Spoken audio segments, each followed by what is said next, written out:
나는 그날 서울의 번잡한 골목에서 낯선 노인에게 도시락을 건넸다. 그건 그냥 내 남은 점심을 버리기 아까워서 한 일이었다. 그런데 그 노인의 눈빛이 마치 나를 꿰뚫어 보는 듯 했다. 몇 주 후, 강남의 고급 호텔 로비에서 검은 리무진이 멈추더니 백발의 노신사가 내려 나를 불렀다. 너는 내 손자다. 그의 목소리는 차갑고 믿을 수 없을 만큼 무거웠다. 그날부터 내 인생은 무너졌다. 가족의 비밀, 배신의 그물, 그리고 피로 물든 재벌의 그림자가 나를 삼켰다. 복수는 달콤했지만 그 끝에 기다리는 건 공허뿐이었다. 서울의 겨울은 항상 차갑고 비가 내리면 더 그렇다. 나는 김민준, 28살, 평범한 회사원이다. IT 회사에서 코딩을 하며 하루를 보내고 퇴근 후에는 지하철에서 책을 읽거나 가끔 동네 편의점에서 라면을 사 먹는 삶가족. 엄마가 일찍 돌아가시고 아빠는 기억조차 희미하다. 고아원에서 자란 나로선 그런 게 익숙했다. 그날은 평소와 다름없었다. 강남역 근처에서 야근을 마치고 남은 도시락을 들고 골목을 걷고 있었다. 비가 추적추적 내리는 밤, 쓰레기통 옆에 웅크린 노인이 보였다. 헝클어진 백발, 누더기 옷차림. 그의 손은 떨리고 있었고 눈은 텅 비어 있었다.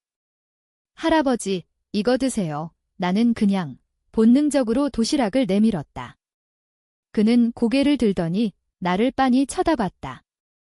그 눈빛이 이상했다. 마치 오래전 잃어버린 것을 찾은 듯한. 감사합니다. 젊은이 그의 목소리는 갈라져 있었지만 억양이 서울 사투리가 아니었다. 제주도 쪽 같았다. 나는 어깨를 으쓱하고 지나쳤다. 그게 전부였다. 그런데 그 후로 내 삶이 변했다. 며칠 후 회사에서 이상한 일이 벌어졌다. 상사가 나를 불렀다. 민준아, 너 요즘 괜찮아? 갑자기 주식 계좌에 돈이 들어왔대. 무슨 소리냐고 물었더니 내 명의로 된 은행 계좌에 5천만 원이 입금되어 있었다. 출처불명. 경찰에 신고하려 했지만 돈은 이미 사라졌다. 대신 한 통의 편지가 왔다. 곧 만나자. 진실을 알려줄 테니. K. 무슨 농담인가 싶었다. 하지만 불안이 시작됐다.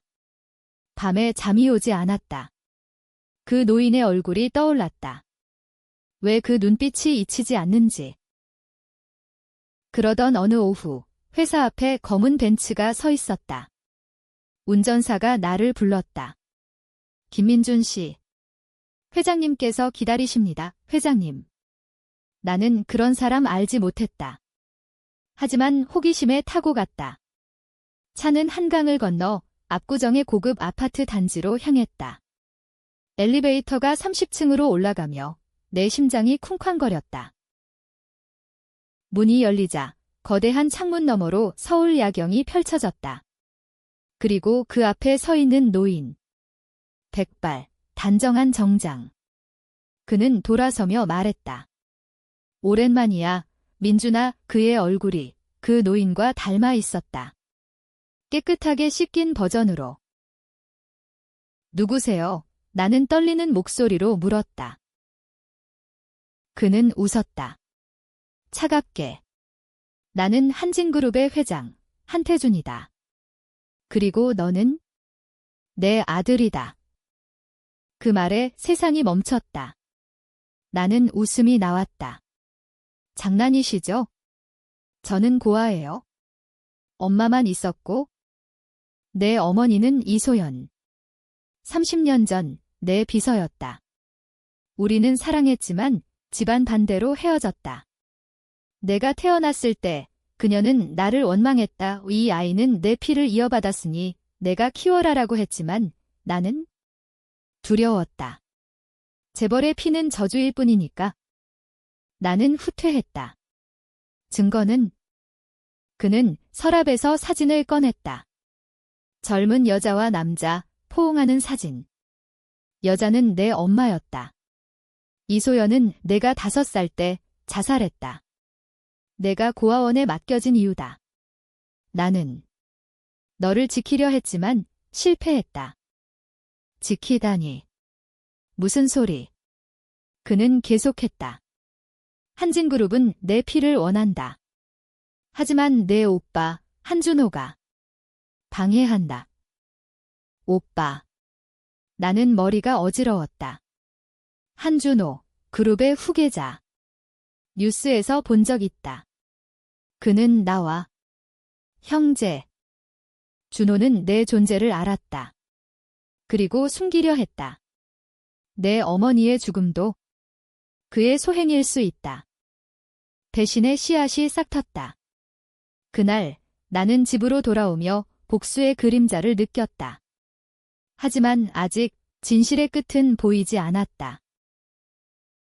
한태준의 아파트에서 나온 후 나는 며칠을 제대로 살지 못했다. 회사에선 실수가 잦아졌고 친구들은 요즘 왜 그래? 라고 물었다. 나는 웃으며 대답했다. 그냥 피곤해. 하지만 속으로는 그 사진이 머릿속을 맴돌았다. 엄마의 미소, 그리고 그 옆에 낯선 남자. DNA 검사를 제안했더니 한태준은 이미 해놓았다며 결과를 보여줬다. 99.9% 일치. 나는 그의 아들이었다. 다시 만난 건 그의 사무실이었다. 한진그룹 본사 60층. 유리병 너머로 서울이 발 아래 펼쳐져 있었다. 그는 차를 권했다. 민준아, 내가 잘한 고아원은 내가 지원했다. 하지만 더 할 수 없었다. 준호의 어머니 박미경 여사가 반대했다. 박미경. 재벌의 전형적인 사모님. 드라마에서 보던 그 타입. 그녀는 준호를 보호하려 했어? 내가 나타나면 상속이 흔들릴 테니까. 상속. 저는 그런 거 원하지 않아요. 나는 소리쳤다. 하지만 속으로는 고아원 시절의 굶주림이 떠올랐다. 왜 나만 이렇게 살았나? 그는 한숨을 쉬었다. 준호는 10년 전 큰 사고를 쳤다. 그룹의 자회사에서 뇌물 스캔들. 직원 하나가 죽었어. 자살로 위장됐지만 준호가 압박했다. 그 직원은 내 어머니의 동생, 내 삼촌이었다. 삼촌. 나는 충격에 입을 다물지 못했다. 왜 제가? 내 어머니가 준호의 비밀을 알았어. 그녀는 증거를 모았고 준호에게 협박당했다. 내가 5살 때 그녀는 준호를 고발하려 했지만 실패했다. 준호는 내 어머니를 미친 여자로 몰아 자살로 만들었어. 그리고 너를 고아원으로. 피가 거꾸로 솟는 기분이었다. 준호, 내 형의 그는 나의 모든 것을 빼앗았다. 엄마의 죽음, 내 어린 시절. 증거는요? 한태준은 USB를 내밀었다.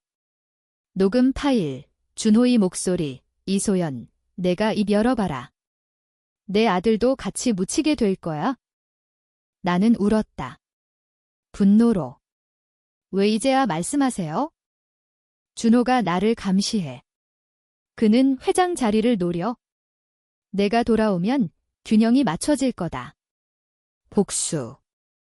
해보지 않겠나? 복수. 그 단어가 내 가슴을 파고들었다.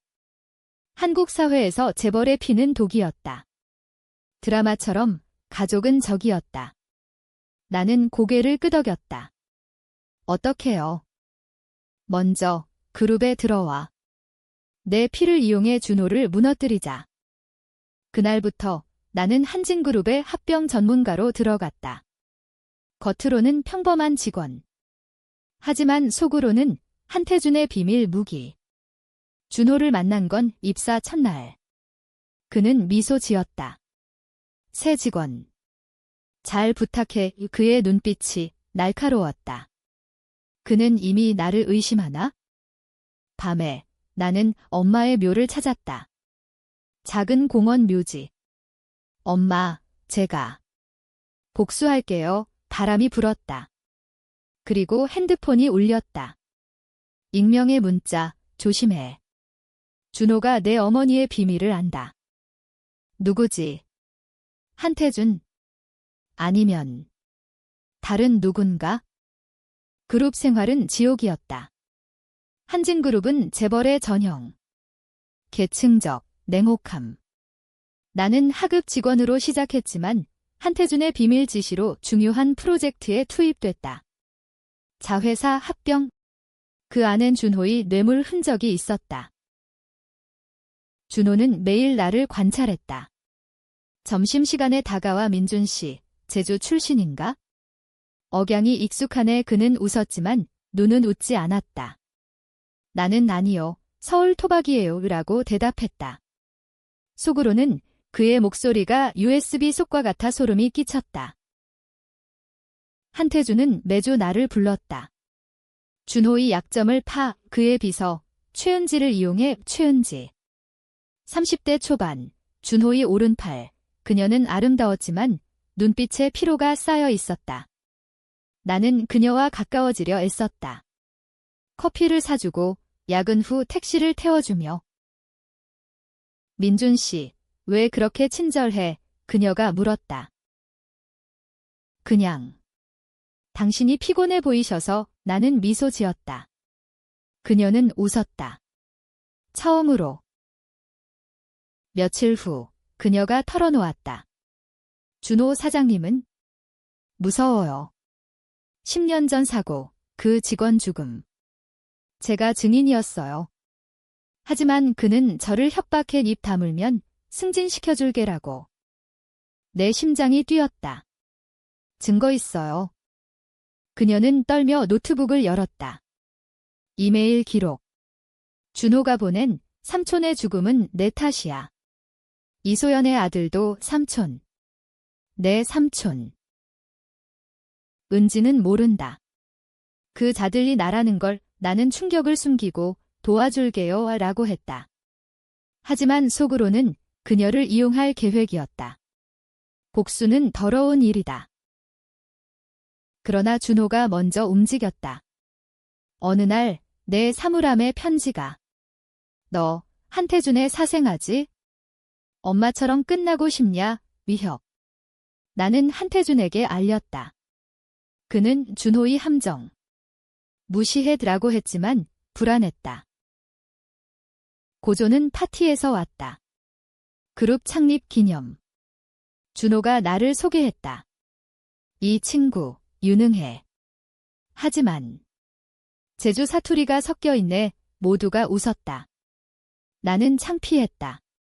그 순간 은지가 다가왔다. 민준 씨, 춤출까요? 춤추며 그녀가 속삭였다. 준호가 당신을 죽이려 해. 도망쳐요. 도망. 복수가 시작된 참에. 나는 그녀의 손을 잡았다. 함께 싸웁시다. 하지만 그 밤, 은지의 집에 불이 났다. 화재. 그녀는 무사했지만 노트북은 불탔다. 준호의 집. 나는 분노했다. 이제 시작이야. 한태준이 말했다. 좋아. 다음 단계. 준호의 주식 조작을 폭로하자. 주식 조작 폭로는 쉽지 않았다. 준호는 교활했다. 그는 그룹 내 스파이를 심어놓았고 모든 거래를 위장했다. 나는 은지와 함께 밤을 새워 증거를 모았다. 그녀의 아파트, 작은 방의 민준 씨, 당신. 한태준 회장님과 무슨 관계예요? 그녀가 물었다. 나는 망설였다. 그냥 후원자. 하지만 그녀는 알았다. 당신 눈빛이 회장님 같아요. 피가 섞인 사이. 나는 고백했다. 저는 그의 사생아예요. 그리고 준호는 제 형. 그녀의 눈이 커졌다. 그럼 10년 전 그 직원이 당신 삼촌. 우리는 포옹했다. 눈물이 흘렀다. 그 순간 사랑이 싹텄다. 하지만 복수는 로맨스를 용납하지 않았다. 다음 날 우리는 기자에게 자료를 넘겼다. 익명으로. 뉴스가 터졌다. 한진그룹 후계자, 주식 조작 의혹, 주가는 폭락. 준호는 당황했다. 회의실에서 그는 나를 노려봤다. 너 이게 내 짓이냐? 나는 미소 지었다. 증거가 없는데요, 사장님. 그는 웃었다. 내 어머니처럼 내가 먼저 죽을 거야? 위협이 현실이 됐다. 퇴근길, 검은 차가 나를 쫓았다. 나는 도망쳤고 은지에게 전화했다. 도와줘. 그녀가 왔다. 함께 경찰에 신고. 하지만 경찰은 증거 부족지라고 했다. 재벌의 힘 한태준이 개입했다. 내가 처리할게. 그는 준호를 소집했다. 가족회의. 박미경 여사도 왔다. 태준 씨, 이 아이는 왜 데려왔어? 우리 집안의 독이야. 한태준이 소리쳤다. 미경아, 내가 준호를 망쳤어. 내가 이소연을 죽인 거잖아. 충격. 박미경의 얼굴이 창백해졌다. 그 여자. 그녀가 준호를 유혹했어. 내 아들을. 트위스트. 엄마는 준호를 유혹. 한태준이 설명했다. 준호는 20살 때 이소연과 가까워졌다. 하지만 내가 반대해 그녀를 쫓아냈어. 준호는 죄책감에 뇌물 사건을 일으켰고 준호가 울부짖었다. 아버지, 저는 엄마가 시켰어요. 그 여자 아들까지 죽여라고. 가족의 얼굴이 뒤집혔다. 박미경은 울었다. 내가 미안해. 하지만 나는 믿지 않았다. 이건 연극.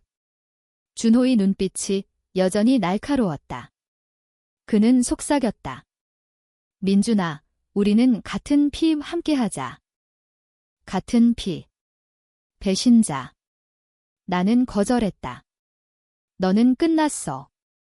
폭로는 성공. 주가는 회복됐지만 준호는 조사받았다. 나는 승리감을 느꼈다. 하지만 은지가 사라졌다. 그녀의 전화가 꺼졌다. 준호의 수사는 시작됐지만 그는 포기하지 않았다. 그는 나를 납치했다. 창고. 어두운 곳, 민준아, 내가 모든 걸 망쳤어. 하지만 아버지가 우리를 이용한 거야? 그가 말했다. 한태준은 내 엄마를 죽인 게 아니야? 내가 아니야? 아버지야. 트위스트. USB는 위조. 준호가 증거를 보여줬다. 병원 기록. 엄마의 자살, 한태준의 방문 흔적. 그가 그녀를 설득했어. 돈 줄 테니 사라져라고. 그녀가 거부하니 약을 먹였어. 나는 충격받았다. 거짓말. 아니. 내가 태어난 이유. 아버지의 실수. 그는 내 엄마를 임신시키고 버렸다. 준호 어머니가 알았어. 그래서 복수로 나를 부추겼지? 하지만 아버지가 진짜 악당이야. 나는 흔들렸다. 한태준의 배신. 그는 나를 복수 도구로 썼다. 은지는 그녀는 내 스파이였어. 미안. 은지가 배신자. 내 사랑. 나는 무너졌다. 준호가 웃었다. 이제 선택해. 나와 함께 아버지를 무너뜨리자. 아니면 죽어. 나는 칼을 들었다. 그의 칼, 너부터. 싸움. 피가 흘렀다. 하지만 나는 죽이지 않았다. 경찰이 왔다. 한태준의 사람들. 그는 나를 구했다. 민준아, 준호의 함정이다. 혼란. 누가 진실? 나는 은지를 찾았다. 그녀의 집 그녀는 울며 기다렸다. 민준 씨, 준호가 강요했어. 당신을 지키려 했어요. 우리는 키스했다. 하지만 문이 열렸다. 박미경. 은지야, 내 딸이잖아. 또 트위스트. 은지는 박미경의 딸 예준호의 이복 누나. 그녀는 가족의 비밀을 알았고 나를 이용했다. 나는 배신의 늪에 빠졌다. 모두 나를 속였어. 최종 대면은 그룹 본사 옥상이었다. 비가 쏟아지는 밤, 한태준, 준호, 박미경, 은지, 그리고 나 가족의 모임. 하지만 적들의 전쟁터. 한태준이 말했다. 민준아, 내가 이겨. 준호는 감옥 가고 너는 후계자야. 준호가 소리쳤다. 아버지, 당신이 엄마를 죽였어. 이소연도. 박미경이 울었다. 태준 씨, 우리가 잘못했어. 민준아, 용서해. 은지가 내 손을 잡았다. 사랑해. 하지만 선택해. 나는 칼을 들었다. 복수의 끝. 하지만 누굴 찌를까? 한태준. 그의 배신. 준호. 그의 폭력. 은지. 그녀의 거짓. 나는 칼을 버렸다. 모두 끝내자. 하지만 준호가 달려들었다. 내가 없애. 그는 나를 밀쳤다. 옥상 난간. 나는 떨어질 뻔했다. 은지가 그를 밀쳤다. 준호가 추락했다. 죽었다. 충격. 은지가 울었다. 미안. 당신을 지키려 했어? 경찰 왔다. 한태준은 은지를 보호했다. 사고야. 그는 나에게 말했다. 이제 내 차례. 그룹은 내 거야. 하지만 나는 거절했다. 저는 평범하게 살고 싶어요. 나는 떠났다. 서울을 벗어나 제주로. 그 노인, 내 할아버지? 아니, 그냥 낯선이. 하지만 그 도시락이 모든 걸 바꿨다. 몇 달 후, 은지가 왔다. 함께해요. 우리는 결혼했다. 하지만 밤에 준호의 유령이 꿈에 나왔다. 형제는 영원히. 복수는 끝났나? 아니. 재벌의 피는 저주? 나는 여전히 그림자 속에 산다. 독자들은 말할 거다. 내가 옳았나? 은지가 진짜 사랑인가? 한태준의 희생. 삶은 회색. 그게 진실이다.